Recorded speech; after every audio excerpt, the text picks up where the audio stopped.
I think in terms of, I think if you don't have a mission and a purpose in entrepreneurship, I think you'll eventually reach burnout and you potentially may get to that level of quitting. Whereas if your purpose and mission means so much to you that you will not prepare to fail, I think it matters. Niche is no longer good enough. You need to be forensically focused. And I love that because everyone says they're niche. Everyone says they're in a niche, but that niche could actually be quite broad. Niches are getting quite expanded now. How forensically focused within that niche are you? And what do you want to be known for? It's so important that the only constant in business is change. So we've got to be alive to the fact that you've got to keep growing. And I think sometimes people reach stagnation and certain businesses run out of steam because I think they forget that.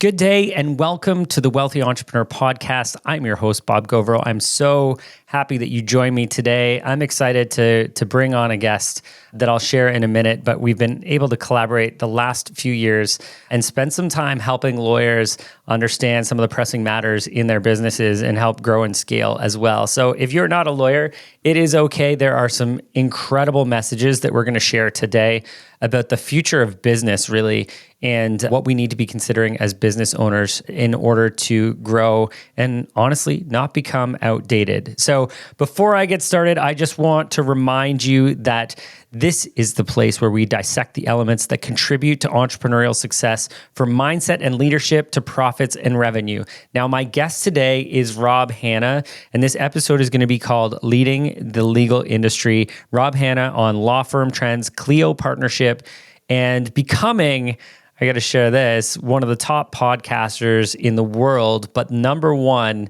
in the legal podcasting space. To give you a little bit of a background of Rob has a podcast called Legally Speaking. You should definitely check it out. Yours truly has been on there as well, talking about the financial trends inside the legal space. But Rob, and he's going to share his story in a few minutes, Rob has been on an entrepreneurial journey. In fact, you're going to hear about the relations and the roots that come from the legal space and the purpose of what it is or why it is that he does what he does. He's in the recruitment business, he's in the podcast business, but really he's helping legal professionals advance their careers through knowledge, through education, and through connection. I'm not going to go into too much more detail about all the wonderful things with Rob. We'll include a link to his bio below. Make sure you check that out.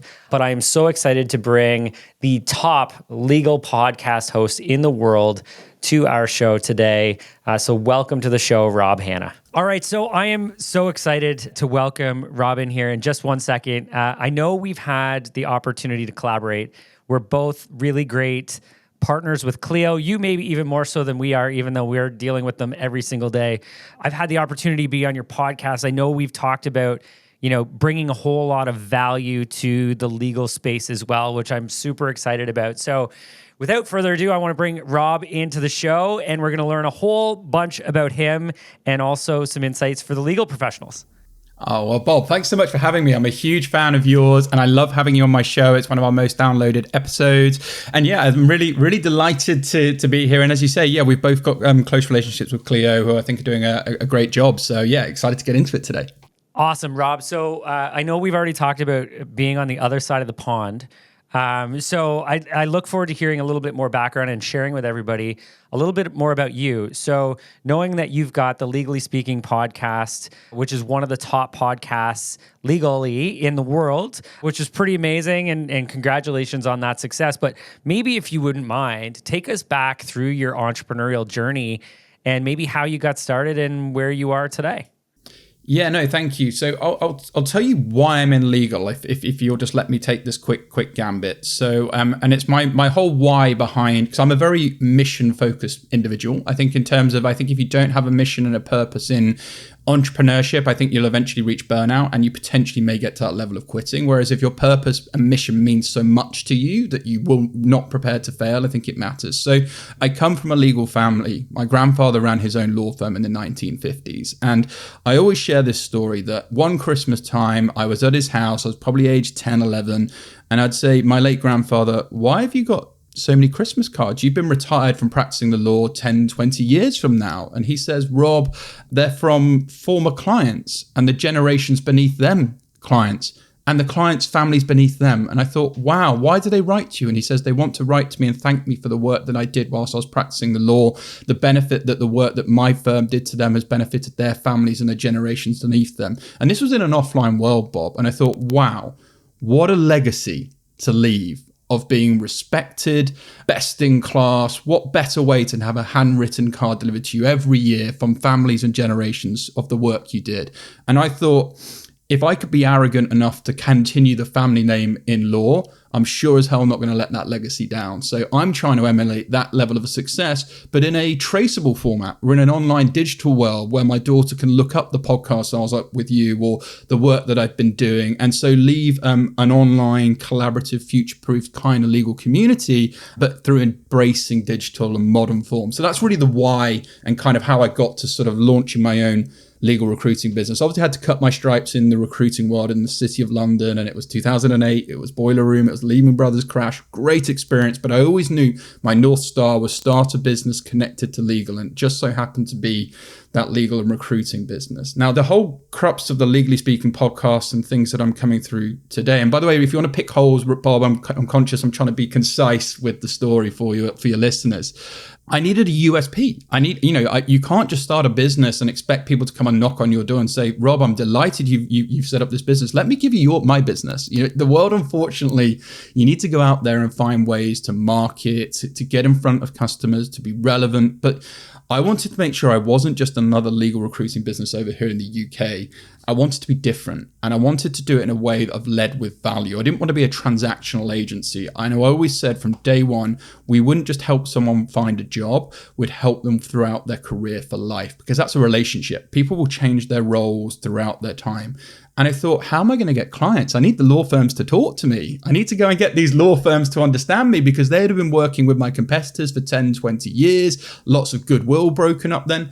So fast forward to 2019, nobody in the legal recruiting space, potentially much in the legal world in the UK, had a podcast. This is 2019, late 2018. So I became one of the very early adopters of thinking, right, how can I actually think about marketing myself and going to prospective firms? And it was through launching a podcast. So rather than ringing up a law firm partner saying, hi, I know you're exceptionally busy. Would you like to give me some opportunities so I can help you recruit? That's all about me. And Bob, as an experienced networker, it's all about delivering value.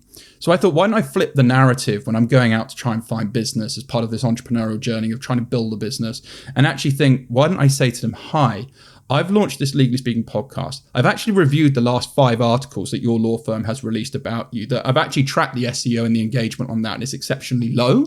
I would love to just ask for half an hour of your time where I will get your story out, your message out there, and I'll make sure that in the world of podcasting, did you know that this can go out in 5,000 cities at a click of a button once I upload it to Apple, Spotify, YouTube, etc., etc., etc., right? And this is 2019. This is pre people going on podcasts and doing this. This was sort of even more like... Before it was cool. Yeah, before it was cool. This was novel and this was exciting. And, you'll be able to repurpose that content so you can turn that into, video format for your talent attraction, also retention. You can play clips to people about your story. So I came up with all of this value drop to this person. And all I need is half an hour of your time and I'll give you a year's worth of content.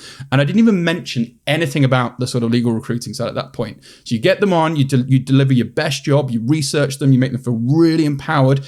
Everything else. And they're like, oh, Legally Speaking podcast, but I see you've got a company called KC Partners. What does that do? Oh, funny. That actually does a lot of my legal recruiting.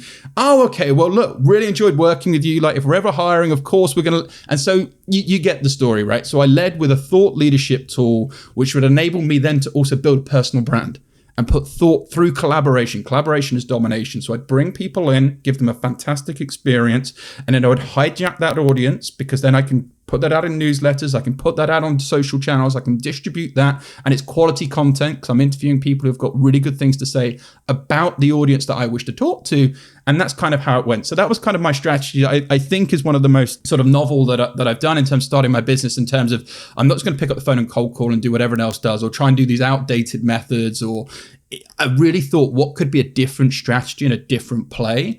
And yeah, of course, I got things wrong and it didn't completely work. And some people still said no. But fast forward to where we are today, 2014, as you very kindly said, top 1% of shows in the world. We've become our own media companies, complementing my main company now. We've got sponsorship deals, brand endorsements, Carol Baskin from Tiger King, through to Jack Newton, CEO of Clio, all these amazing people. And it's been great. But the whole why was the family legacy piece. And the strategy for why the podcast plugged in was I needed a vehicle to get myself noticed. And that was the time to do it. Wow. Dude, that's it. First off, thanks for sharing the story about your grandfather too, because I think that is so powerful. And I can personally tell you that if purpose hasn't been driving me, I would have burnt out, crashed and burned years ago, if not every year. It's so very, very important. And the fact that you led with that, I know that your generational family would be so proud of what you've created and built off of such a very well-defined purpose. So kudos to you, my friend. That's awesome. No, thank you. And even as I look up ahead of my laptop here, I have his sort of, certificate when he first got articles over here back in. And it's also my accountability, because I look at that and think tough days in entrepreneurship, right? That we're always growing. There's always growing pains, or there's challenges, or there's setbacks. But I've remembered, if I've been verbose enough, as I say, to carry his legacy, then I'm accountable to make sure I don't let that reputation go south. So, it's a really good, also a part of accountability metric to keep driving you, to keep wanting to be better, to ensure that actually my legacy can be even greater than that. Why not? But let's make sure that it stays at the standard that it absolutely needs to be. And so it's really good for my own self-accountability.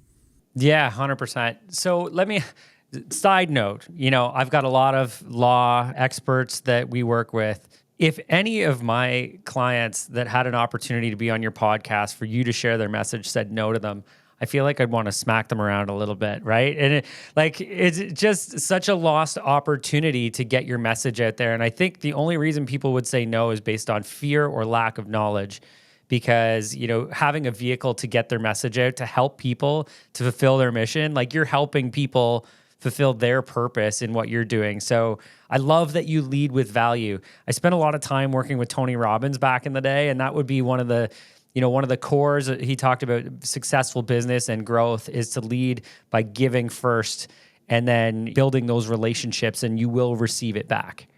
Well, contacts are good, but it's the relationships that pay. I remember a mentor said to me, but also we are no longer, and this was still quite early back in 2019, in this B2B, B2C. Yes, we are by definition, but we're actually an H to H. We may even talked about this when you came onto my show, Bob, but it's human to human connection, right? And the more you can connect, and I believe in the WAV strategy, that you either are strong at written, audio, or video. If you're a legend, you're great at all three. But actually my biggest strength was probably audio and communicating through audio. And at the time I thought, great, I'll play to that strength of interviewing, because I've been interviewing people as part of my craft for people's motivations, for career changes, for reasons, maybe they've been struggling in a profession, whatever it may be. So again, I utilized the audio of that WAV strategy, and I made sure I could really connect with these people over the power of voice, the medium. And then you just build up that genuine human to human connection. And from there, it's a lot easier to foster a relationship and hopefully get business off the back of it. Yeah, 100%. So let's talk about your recruitment business for a second. So the last few years as a professional services business, we aren't, a full-fledged law firm, although we do help our clients with some legal aspects of their business, but more so on the CPA side. I can tell you, finding people had been a challenge over the last couple years. So can you talk to me a little bit about how your recruitment agency helps support law firms? And listen, law firms, if you can find somebody who leads with as much passion and purpose as Rob and his team to help you find people who align with what you do, so powerful. Rob, I'd love to hear a little bit about how that works.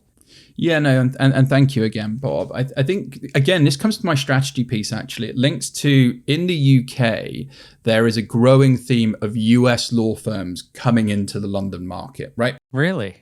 Yeah, and you think of London, right? It can transact because it's the time zone. You've got the way it works is obviously US waking up and then Far East in the evening. It's a great place for complex cross-border deals to happen in the hub.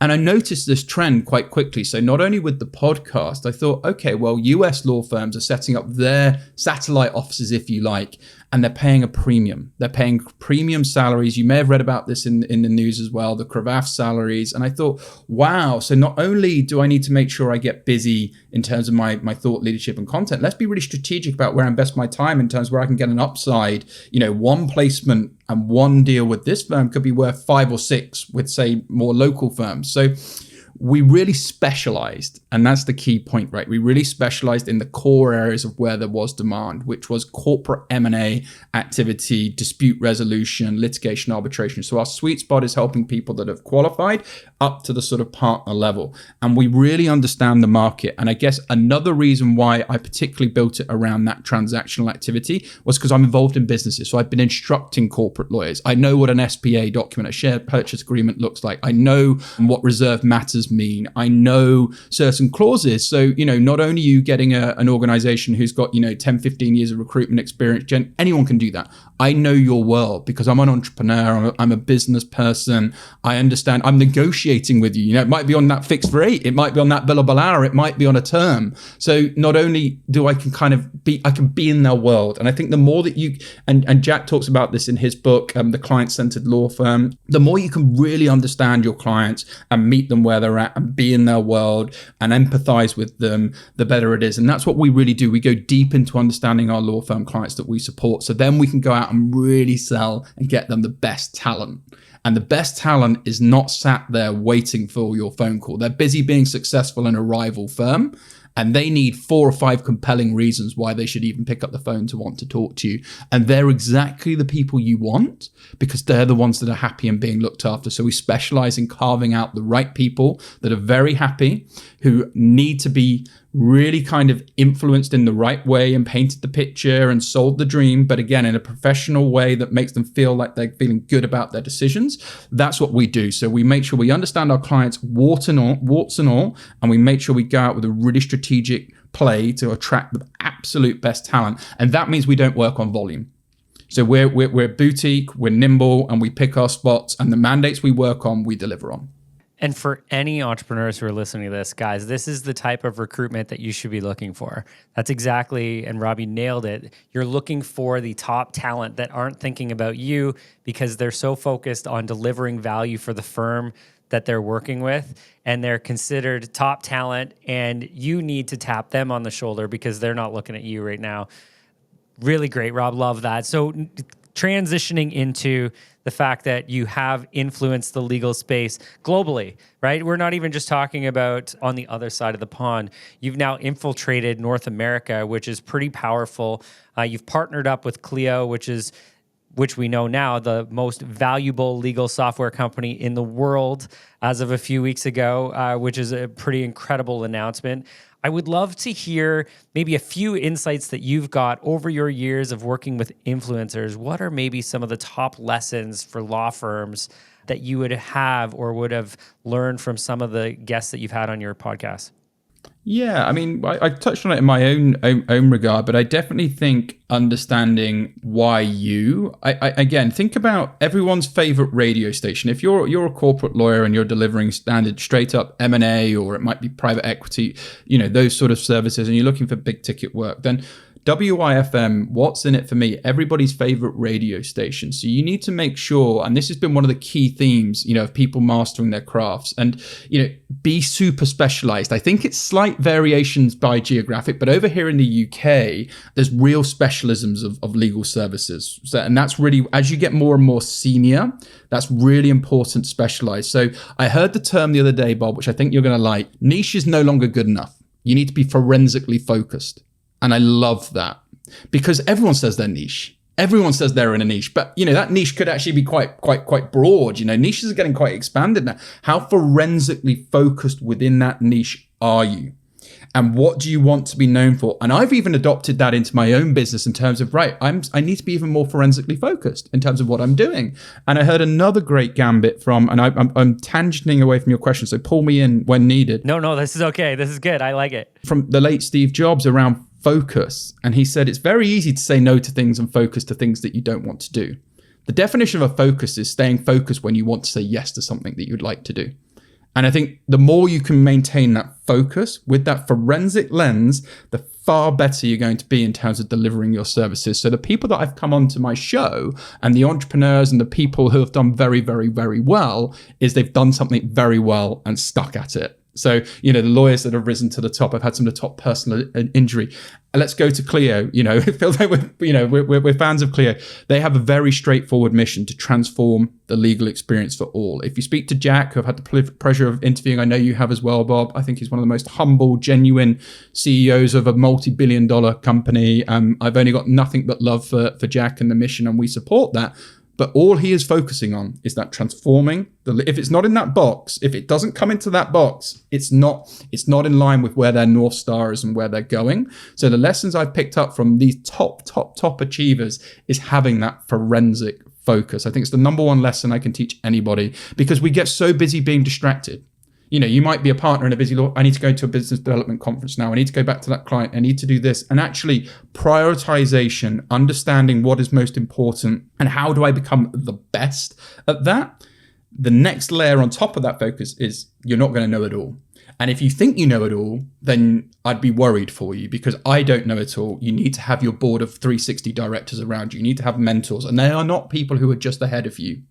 They're people that are beneath you, the next generation. You need to listen to that next generation, because we live in a world where actually that generation beneath us is super smart and they've got skills and experience that can help, particularly law firms, when it comes to marketing, business, social media, all of these things that we may touch on. So another thing that I've noticed from people that I've been interviewing is they have mentors, they have coaches, they have people that upskill them. Obviously, you've mentioned you've done lots of work with Tony Robbins and etc.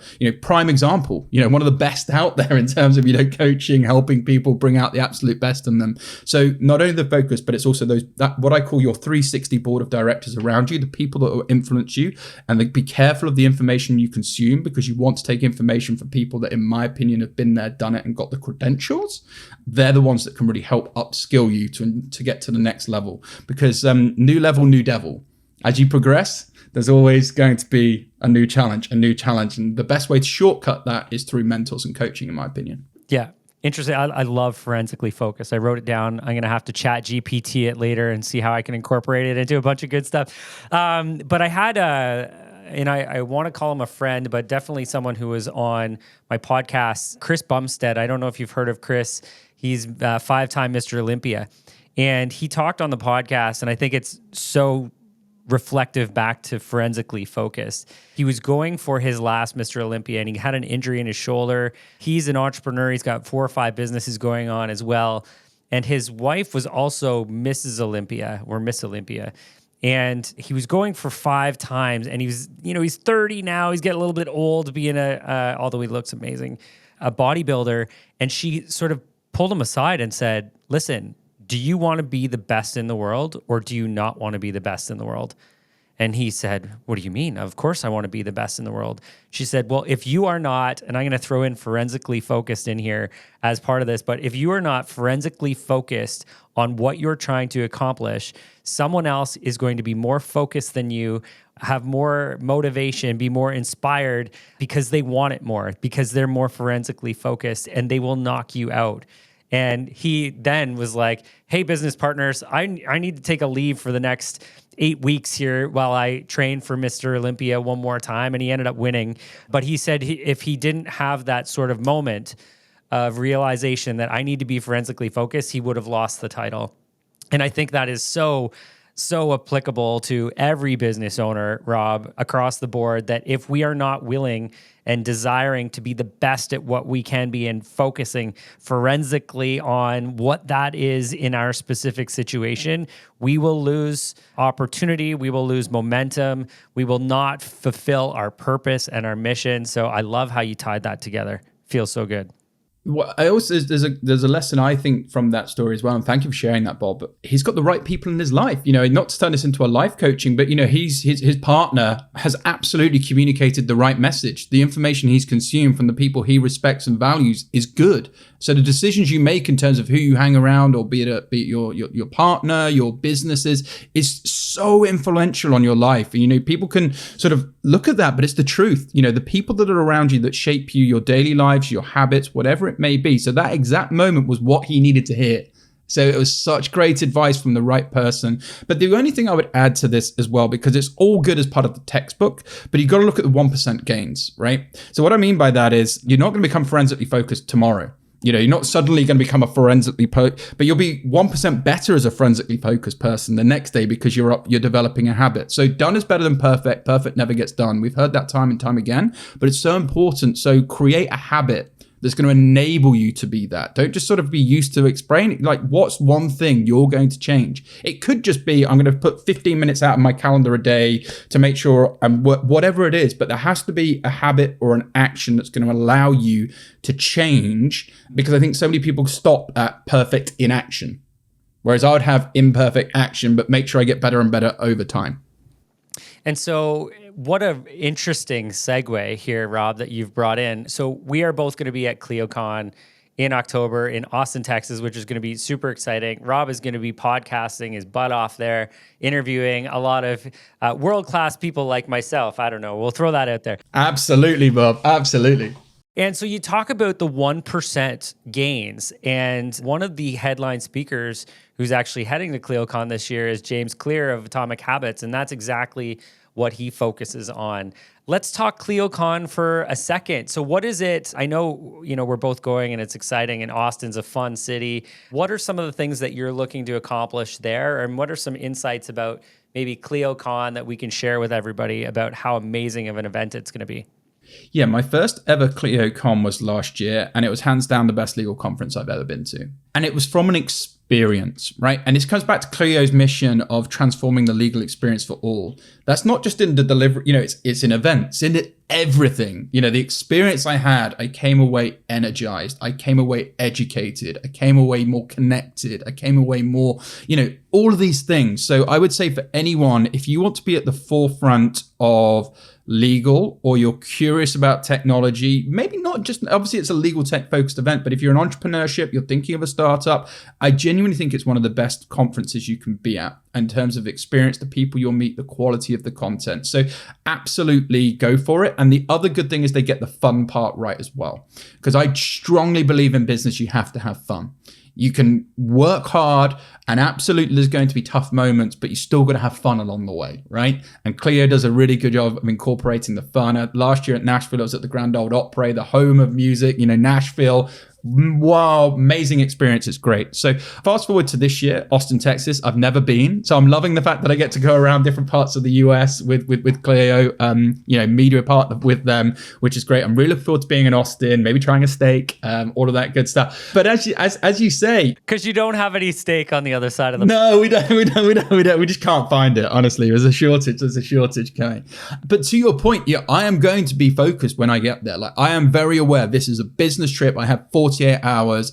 I want to collect as many business cards. I want to interview and meet as many people as possible and build my network, build my brand, and build my connection. Because you very kindly said, we partnered with Clio and that's helped us break the US, but we still got work to do, right? I still believe I'm delivering my mission. I've still got work to do. I need to get busy. I need to get out there, and I need to be networking. So a key agenda for me is absolutely getting the education through the thought leadership and some of the talks, but I'm going to be on the mics. I'm going to be meeting new people, and I'm going to be doing a thing that I called work warm, Bob. And I even said to you off air, and you may not remember this, but I said, Bob, when we're over there, can you make sure you introduce me to people, or is it people? So always remember this, when you're networking, who do you know who can introduce you to someone you don't know?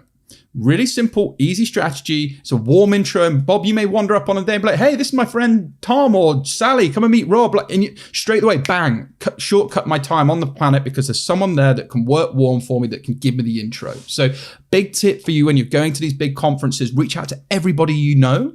Tell them you're going to be there. Tell them to introduce you to one or two people you think will be valuable, who know your audience. Such a quicker way to get people to come to you. Because when you say you're in this media area, it's going to be a boarded area. It's very easy for people to find me and be like, hey, and so, yeah, that's just another strategy I believe in. Whenever you're doing anything, like, try and work as warm as possible to get the result you want as quickly as you can. Yeah. And so I know forensically focused is something that not only that you've talked about, but I know you practice it.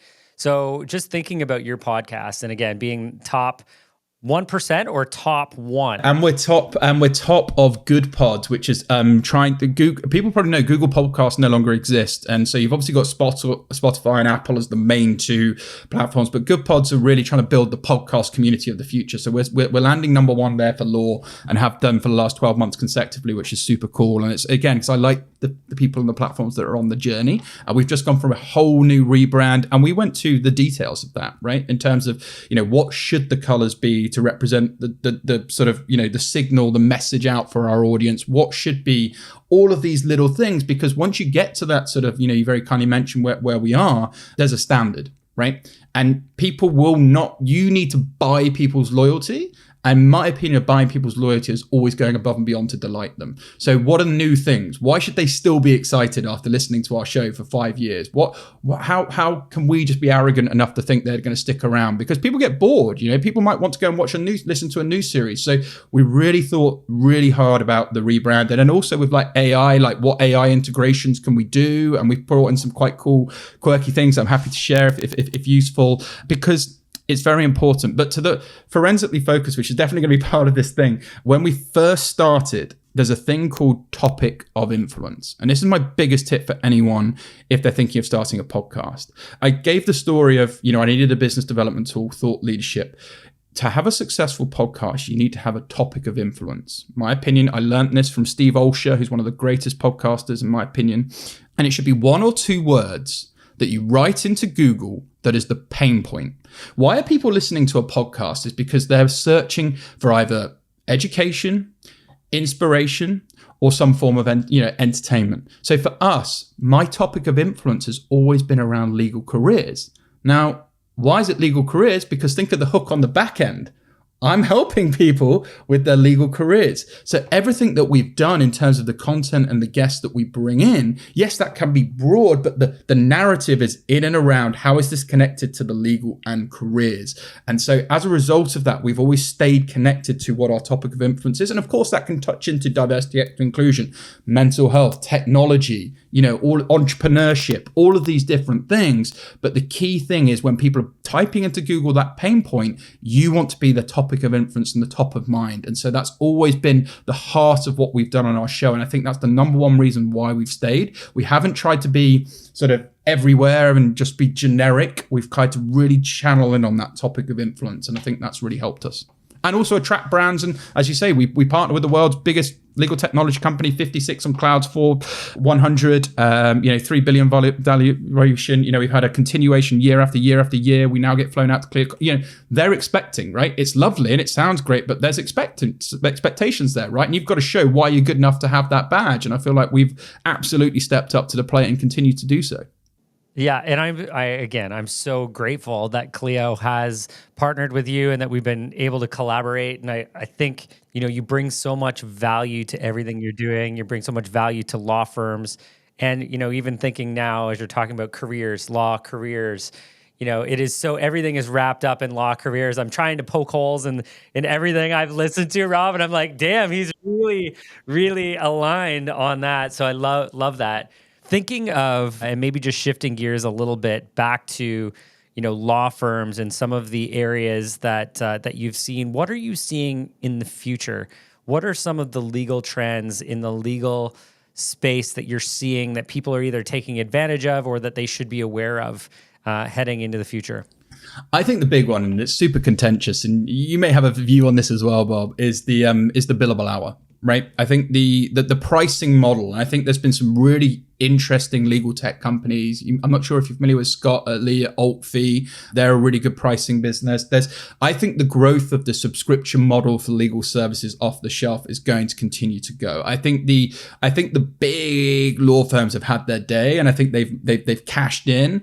I think particularly with the advent of legal technology and AI, the way people buy their legal services is going to be completely different. And I think firms that can get onto that page and be be modern and nimble, and maybe even look at what my friend Sean Jardine, who wrote the great book, and I'm not on commission or anything, no affiliate links, but definitely go and have a look at it. It's a value-based pricing, that strategy about offering a menu of options and actually not just being stuck on the billable hour. I think firms that can kind of get into that world of value-based pricing versus the traditional model will be really, really successful. I think in terms of sort of practicing of law, there's role changes, right? Now when I first started, it really was just, it was the legal traditional route. There's so many new career opportunities. So the trends of law firms in terms of what the makeup looks at. So we've got the magic circle over here, our top sort of, law firms, what we call it. And people will probably be familiar with the Allen & Overy and Sherman, the big transatlantic merger that happened. Now they're asking their graduates or their juniors, like, what's their AI capabilities? They're testing already at the junior end, because that's obviously going to be a change in personnel and demographic and skill set. So I think the skills that are sort of going to be needed of some of the outdated, they're not going to be needed in law firms anymore, because the AI is going to be doing that work. So I think that's going to be an interesting trend that's going to continue to develop on the people side. I think the pricing side, and then I think just generally in terms of the product offering, I think we need to still think about that H to H, the human to human connection, because if more time is being freed up through legal technology, you're using a cloud-based platform like Clio, you've got all the integrations, you've got all of this working for you, you should be using that extra time to, can you go deeper with your clients? Can you go even further with that relationship? Can you get even higher ticket work off them? Can you get higher ticket referrals off them? I think those sort of people that really invest in that and that relationship time through the time save that technology brings, I think they'll be fit for purpose and they'll be fairly future-proofed. If I can segue just slightly into the B2C side, I think a business that I'm, maybe it's a shameless plug here, Bob, so forgive me, but no, let's do it, Rob. Yeah, you've earned it.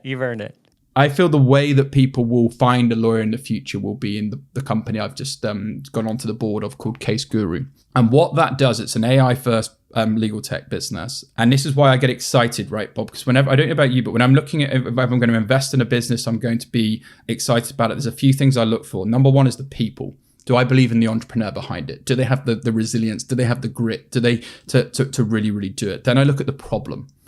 How big is the problem that they're trying to ascertain? How big is that market cap? How big could it go?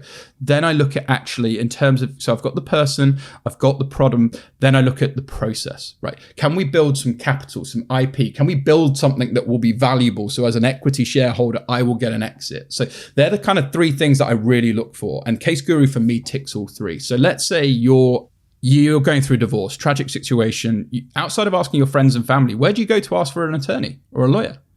People don't know, right? They'll Google, maybe go on and they'll get some random poppers. Sometimes they ask their accountant, I'll just tell you that. I get that often, yeah.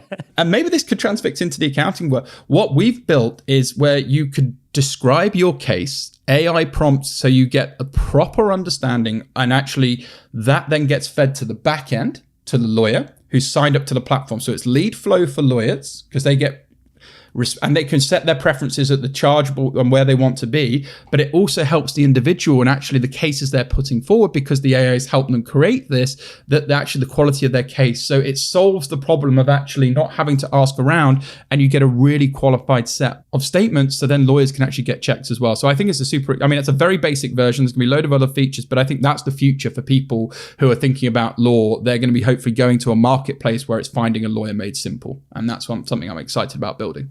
Yeah, and super exciting company. I'm definitely going to have to look a little bit more into that one, Rob. But you know what? On essentially your 3 points, right, are the billing model, the future of tech and integration, and the human to human. Thinking of the billing model, it's so interesting because for anyone who's not considering moving away from the traditional model, not to say that you have to, but you need to be considering what the alternatives are. We moved to a value-based pricing model for the majority of what we do probably 5 years ago. And, it's something that is a trend and it needs to happen. The billable model and the statement of hours that you're working on somebody's file, it promotes inefficiency, right? It does not give the accountability to the firm to deliver something at a certain value. So, I've worked with an accounting coach. His name's Rob Nixon, best in the world.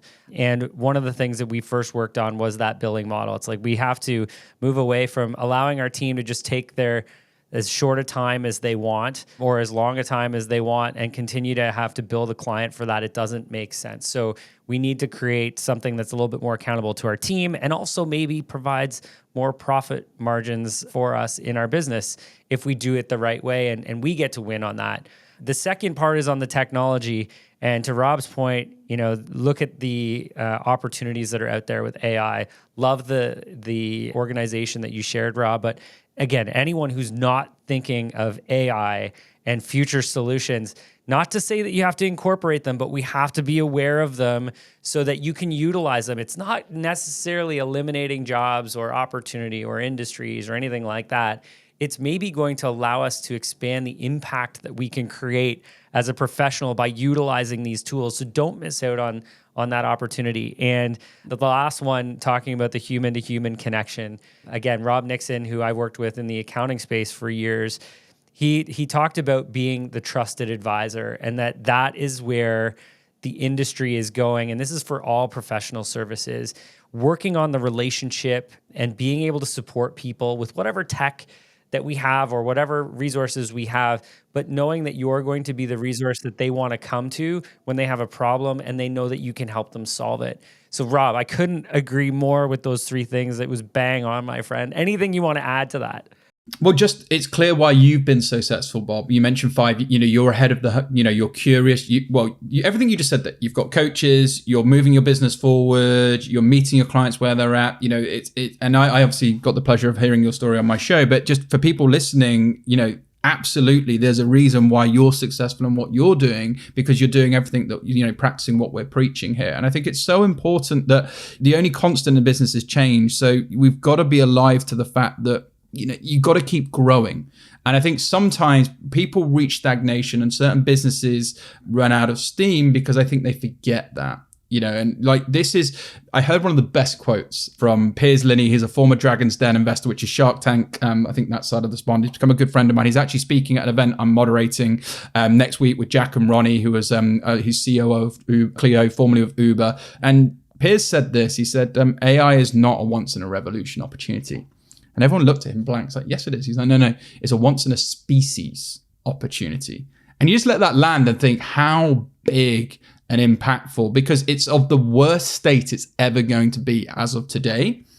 And it's going to get infinitely better and better and better in our understanding, and then robotics and everything else around it. So it really is a time to get curious and to learn and to have people around you. So I've really had to get smart in terms of having people like Piers as my mentors, because I was not an AI expert, right? I'm a novice. And so how am I going to get the heck better if I'm not in school and don't have the privilege of a teacher coming to me every day? I've got to go out there proactively. If it's meant to be, it's up to me. I'm a big believer in accountability. I need to go and get new mentors and new people around me as part of my 360 board of directors. And so he's been great for that. And then I've selfishly, again, you can pick your spots as a podcast host, bring in AI people that really know what they're doing, get the nuggets of wisdom, learn, go away, take action, implement. So all of these things matter. But the number one thing is understanding that business is never going to stand still. And if you choose to stand still, then you'll probably be left behind. Rob Hanna, everybody, Legally Speaking podcast. Rob, I'm so excited to connect in Austin. Thank you so much for coming and hanging out today. It's always a pleasure. One, I could listen to you all day, sir. You bring so much insight, but you definitely have a great voice to listen to. It's just, even just hearing you talk, it's making me excited about the opportunities of the future, and hopefully everybody else is feeling that same way as well. Rob, if people were looking to get a hold of you, what is the best way to track you down? Yeah, definitely LinkedIn. I'm a big advocate for LinkedIn. So just Robert Hanna on LinkedIn. Give me a follow there. Drop me a message. Always happy to hear from people. Or if something sparked a thought today or a collaboration, don't send me a weak hi. Really like that. Like, specific is terrific. The more terrific you can make it, the better I'm going to probably get hooked to respond to you. I'm very happy to see that. And if people want to check out the show, Legally Speaking Podcast, feel free to do so. LegallySpeakingPodcast.com on Apple and Spotify. But Bob, I've been a big fan of your show, and it's a genuine pleasure being here. And I just want to say one final thing. It's my number one quote that I always stick to. The magic you're looking for is in the work you're avoiding. I think if you can really understand that from one thing you've heard today that's maybe sparked that, go and take action on it. Stop avoiding it. Go and take action on it. Awesome. Guys, this has been the Wealthy Entrepreneur Podcast with my guest, Rob Hanna. If there's anything that you've listened to today that you've appreciated, leave a comment, leave a question. We're happy to get back. If there's anyone who wants to connect with Rob and I can connect you so that you can share your message out, please feel free to reach out to me directly or put a comment in. Make sure you like the podcast. We want to make sure that when next week's episode comes out, that you're already on the list and you're getting access to that. If there's anything that Rob or I have talked about today where you feel like it would benefit someone who you know, make sure you share this with them. We are, and I'm sure I can speak for Rob and myself, we're on a mission to empower the world with information so that we can make positive change. And if we can do that through this podcast, we're happy to do that. So thank you again, everybody, for joining me this week. Can't wait to see you next week as well.